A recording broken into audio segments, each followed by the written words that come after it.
తెలుగుదేశం పార్టీకి కమిట్మెంట్ ఉన్న కార్యకర్తలు ఉన్నందుకే గత వైసీపీ రాక్షస పాలనలో ధైర్యంగా పోరాడగలిగామని మంత్రి నారా లోకేష్ పేర్కొన్నారు. కార్యకర్తే అధినేత అనే మాటను శిరసా వహిస్తూ పార్టీ కోసం కష్టపడిన కార్యకర్తలను నేరుగా కలుసుకుని వారికి అండగా నిలుస్తున్నారు. సూళ్లూరుపేట టీడీపీ కార్యకర్తకు లోకేష్ అండగా ఉంటానని భరోసా ఇచ్చారు. వైసీపీ పాలనలో ఇబ్బందులు ఎదుర్కొన్న పార్టీ కార్యకర్త షేక్ అల్లా బక్షును మంత్రి తన నివాసానికి పిలిపించుకుని మాట్లాడారు. పార్టీకి 4 దశాబ్దాలుగా సేవలందించిన అల్లా బక్షు కుటుంబానికి అన్ని విధాలుగా అండగా ఉంటామని హామీ ఇచ్చారు. 2 కూతుళ్ల చదువుకు తానే బాధ్యత వహిస్తానని, భూమి సమస్య పరిష్కారానికి చర్యలు తీసుకుంటానని పేర్కొన్నారు. కష్టకాలంలో కమిట్మెంట్ ఉన్న కార్యకర్తలే పార్టీ బలంగా నిలబడేలా చేస్తున్నారని లోకేష్ అన్నారు. ముస్లిం మైనారిటీలకు నామినేటెడ్ పోస్టుల్లో ప్రాధాన్యత ఇచ్చేలా చూస్తామని తెలిపారు. అల్లా బక్షు కుటుంబం మంత్రి లోకేష్ పరామర్శకు కృతజ్ఞతలు తెలిపింది.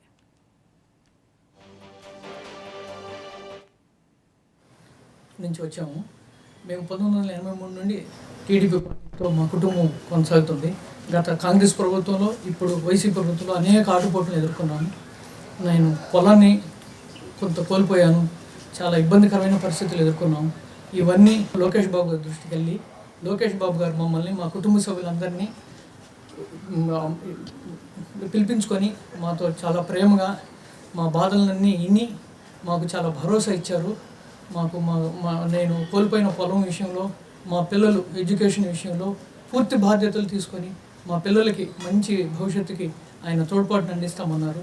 ఎప్పటికీ కూడా వాళ్ళ విద్య విషయంలో నేనుంటాను, మీకు అన్నిటికీ నేను ముందుండి చేపిస్తాను, మీకు రాజకీయ పరంగా అన్ని విధాలుగా నా అండ మీకు ఎప్పుడు ఉంటుంది.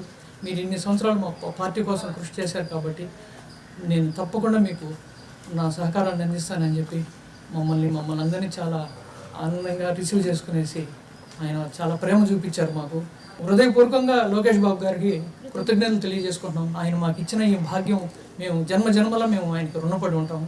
ఆయనకి ఎప్పటికీ రుణపడి ఉంటాం.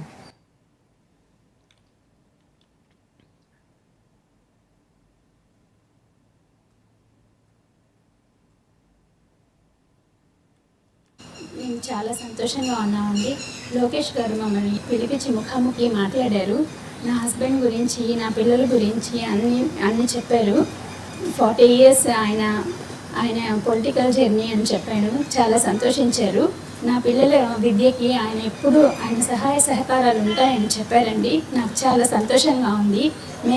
ఇది మా జీవితాల్లో ఎప్పుడు మేము మర్చిపోలేని రోజండి. మేము చాలా సంతోషంగా ఉన్నాం. పిల్లలు ఏం చదవాలన్నా కానీ పిల్లలకి నేను సహాయం ఉంటుంది. ఎప్పటికీ నేను పిల్లలకి అండగా ఉంటాను. వాళ్ళకి ఏ గోల్స్ ఉన్నా కానీ, ఏం చదువుతానన్నా కానీ నేను దగ్గరుండి నేను అన్నీ చూసుకుంటాను. వాళ్ళ రెస్పాన్సిబిలిటీ నేను తీసుకుంటున్నాను. వాళ్ళ బాధ్యత నాది అని చెప్పారు సార్. నేను చాలా సంతోషంగా ఉన్నాను సార్ ఆ మాటకి. అసలు మా జీవితాల్లో మేము ఎప్పుడూ అనుకోలేదు సార్ ఇలాంటి రోజు మాకు వస్తుందని.